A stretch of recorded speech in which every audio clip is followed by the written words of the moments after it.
Yap, kita lihat sendiri pengakuan Mas Samsul melalui media terkait dengan opsi makan siang bergizi, yaitu nasi jagung. Bukan hanya itu, mie instan juga masuk dalam menu makan siang bergizi. Dan hal ini membuat rakyat semakin gerah, dan bahkan secara tegas seorang emak-emak mengatakan bahwa Samsul atau Gibran tidak saya akui sebagai wakil presiden Indonesia. Sangat-sangat menggigit apa yang menjadi kata-kata emak-emak ini. Untuk itu langsung saja kita simak videonya seperti apa.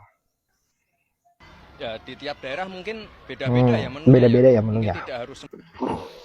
Saya tidak akan pernah mengakui orang ini sebagai wakil presiden Indonesia. Karena pencalonannya itu sudah menciderai yang namanya konstitusi, alias dia itu anak haram konstitusi. Tapi kalau Pak Prabowo saya akui beliau presiden negara Indonesia saat ini, meskipun saya nggak memilih ya. Nah ini lucu ya, dia mengatakan akan mengganti makan bergizi dengan mie atau jagung. Mas Gibran atau Gibran ini tuh tahu nggak sih makanan bergizi itu apa? Kalau makanan bergizi diganti dengan yang namanya mie, padahal mie instan itu tuh dari tepung dan nggak bagus untuk yang namanya kesehatan. Betul. Apalagi kalau diganti jagung, cuma dapat karbohidrat aja. Anak-anak itu nanti cuma dapat ngantuk kayak kamu, dan nggak ada gizinya, nggak ada. Kalau bahasa Taiwan sih meo iyang, nggak ada gizinya.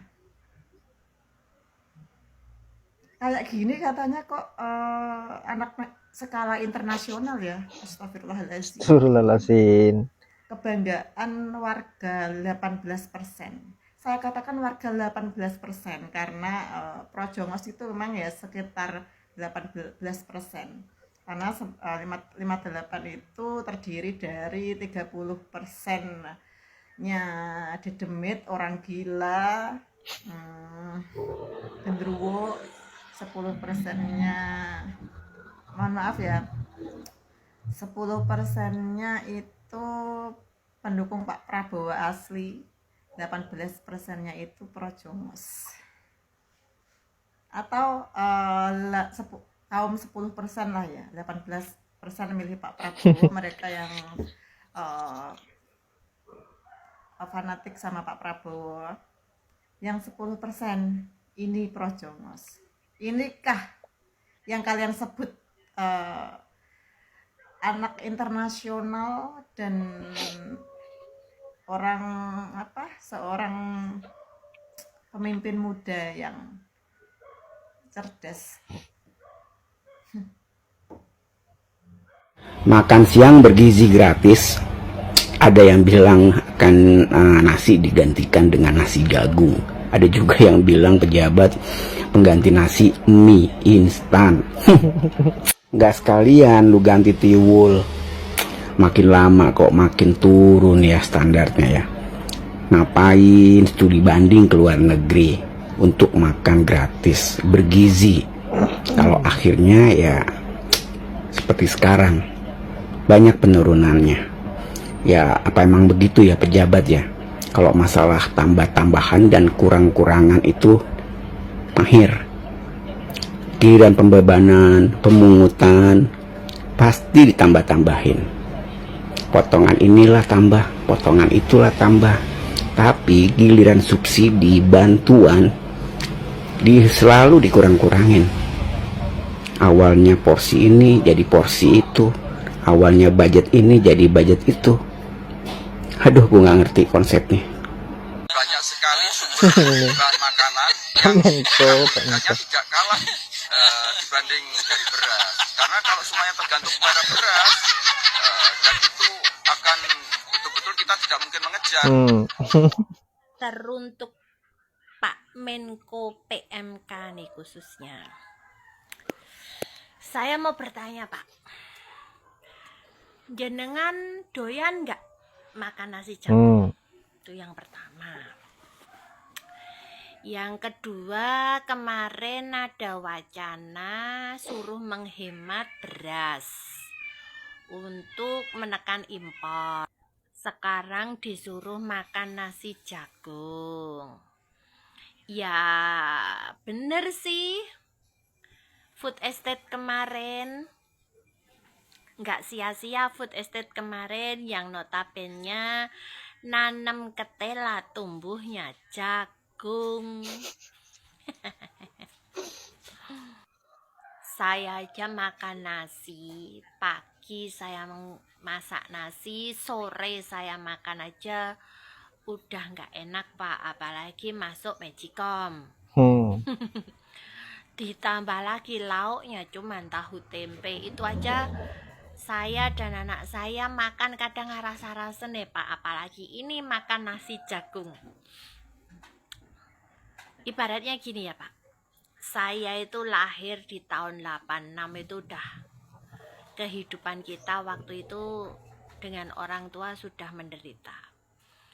Sekarang ya kita nikmati saja lah Pak, hidup sekali.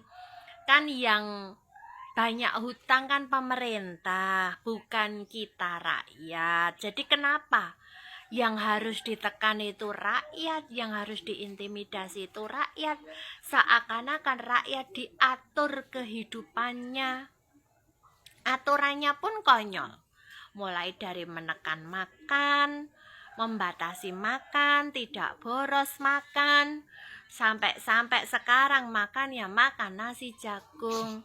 Sebelum Anda membuat aturan, hendaknya Anda terapkan pada diri Anda sendiri. Bagaimana Anda menikmati nasi jagung, doyan apa tidak, itu yang pertama. Bukan alasannya untuk kesehatan lah, untuk pengganti bahan makanan pokok lah, untuk apalah. Saya udah pernah Pak merasakan itu udah penderitaan kita yang kelahiran 86 ke sana gitu loh. Jadi sekarang gini ya, kita itu makan beras, makan nasi. Kita beli juga pakai duit kita sendiri dengan kita kerja. Tidak tergantung sama pemerintah Pak. Jadi kalau Anda mau makan jagung untuk melunasi hutang-hutang negara atau menekan impor, ya Anda makan sendiri, nggak usah ngajak-ngajak rakyat. Rakyat Anda aja kibulin dengan bansos yang berasnya udah nggak karuan leceknya, sekarang ditambah disuruh makan nasi jagung. Itu udah zaman VOC Pak. Kita sudah 78 tahun merdeka, makanannya aja berasnya beras pulen, tandurane petani dewe Pak, petani Indonesia, bukan beras impor pastinya. Yap, itulah kemunculan ide-ide Pak Muhadjir, seolah-olah kita sebagai rakyat dipaksa untuk kembali ke zaman VOC. Dan saya sepakat dengan Ibu yang terakhir tadi, baiknya para pemerintah yang memberikan contoh terhadap rakyatnya sendiri, seharusnya ada uji coba selama setahun mengonsumsi beras jagung ini, kemudian dipertontonkan oleh rakyat sendiri. Begitu cukup setahun, ya barulah rakyat mengikuti apa yang menjadi opsi dari pemerintah ini terkait makan nasi jagung.